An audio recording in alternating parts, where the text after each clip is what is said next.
வணக்கம் அனைவருக்கும். நாம இன்னைக்கு பார்க்க போறது சுண்டைக்காய் துவையல். சுண்டைக்காய் துவையலுக்கு தேவையான பொருட்கள்: கழுவி சுத்தம் செய்த சுண்டைக்காய், சின்ன வெங்காயம், துருவிய தேங்காய், தக்காளி, மிளகாய், கல்லுப்பு. தாளிக்க உளுந்து, கடுகு, பெருங்காயம், கருவேப்பிலை. நாம ரொம்ப சுலபமா சொல்றது பொடா சுண்டைக்கான்னு. கடாயில நல்லெண்ணெய் ஊற்றி தாளிக்க வைத்திருந்த உளுந்துல 3/4 வீதம் போட்டுருங்க. ரொம்ப சுலபமாக பொடா சுண்டைக்கான்னு சொல்லிடுறோம் ஒருத்தங்களை இழிவுபடுத்துறதுக்கோ இதுக்கோ. ஆனால் அந்த சுண்டைக்காயில் இருக்க மருத்துவ குணங்கள் ரொம்ப ரொம்ப அதிகம்.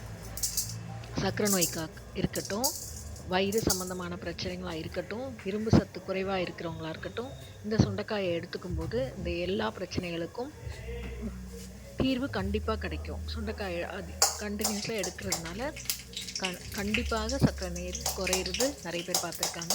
இரும்பு சத்தும் அதிகம். இப்போ கடுகு உளுந்து ரெண்டும் நல்லா பொரிஞ்ச உடனே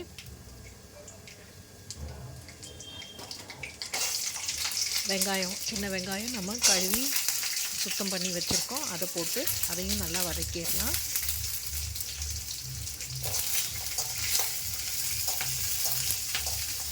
இந்த கரண்டி எங்கள் ஆயா அம்மாவுக்கு கொடுத்தது. ஆயானா அம்மாவோட அம்மா, அவங்க அம்மாவுக்கு கொடுத்தது. அது அம்மா எனக்கு கொடுத்தது. எங்கள் வீட்டில் எல்லாருக்கும் ரொம்ப பிடித்தமான கரண்டி இது. அப்புறம் நம்ம வெங்காயம் வதங்கின உடனே கழுவி வச்சுருக்க சுண்டைக்காய் அதையும் போட்டுருவோம். சுண்டைக்காய் கொஞ்சம் கனமாக இருக்கிறதுனால கொஞ்சம் வதங்க நேரம் ஆகும். அதனால் அடுப்பை கொஞ்சம் குறைவாகவே வச்சுட்டு நல்லா வதக்கிடுங்க. அது நல்லா வதங்கி தெரிஞ்ச உடனே நீங்கள் நறுக்கி வச்சுருக்க தக்காளியும் சேர்த்துக்கலாம். தக்காளி ரொம்ப நேரம் ஆகாது வதங்கிறதுக்கு.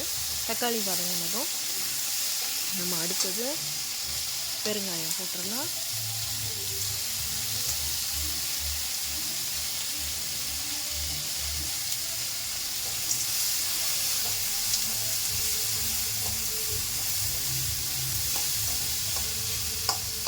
இப்போ கொஞ்சம் நல்லா வதங்கிடுச்சு. இப்போ நம்ம அந்த காஞ்ச மிளகாயை சேர்த்துக்கலாம்.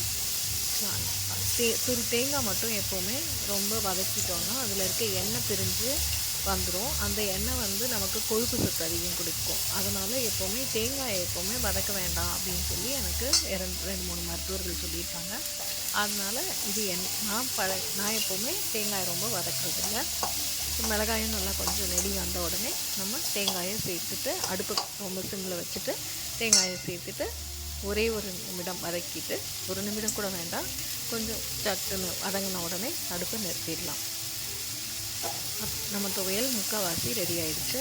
இதை நம்ம நல்லா ஆற வச்சுட்டு அரைச்சிட்டோம்னா நம்மளோட வேலை 3/4% முடிஞ்சுதுன்னு அர்த்தம். இப்போ நல்லா அரைச்சாச்சு.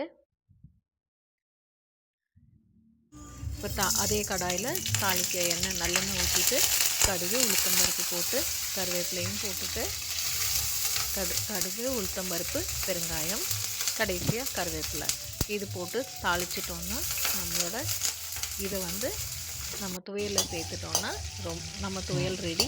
இட்லி, தோசை, ஏன் சாதத்தில் கூட பிணைஞ்சு சாப்பிட ரொம்ப. இப்போ நமக்கு ஒரு நாள் ஏதோ குழம்பு சாம்பாரெல்லாம் செய்யறதுக்கு சோம்பேறித்தனமாக இருக்குன்னா இதையே நம்ம செஞ்சுக்கலாம். தேங்க்யூ ஃபார் வாட்சிங்.